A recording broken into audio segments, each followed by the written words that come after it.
driver without a belt would have shot through the screen. One famous spectator, Donald Campbell, owes his life to the belt he wore when Bluebird came to grief. But now for another crash. Again, no harm to the driver. Even so, it pays to be careful, because this sort of thing does tend to spoil a car. As there are more ways than one of having a crash, watch this.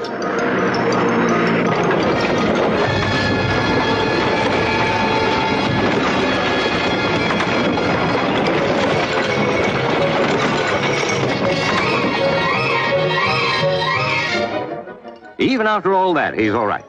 Jill Delamere, with her safety belt, seems indestructible. Thinking beyond crash helmets and safety belts, there may be an enormous market for suits of armor,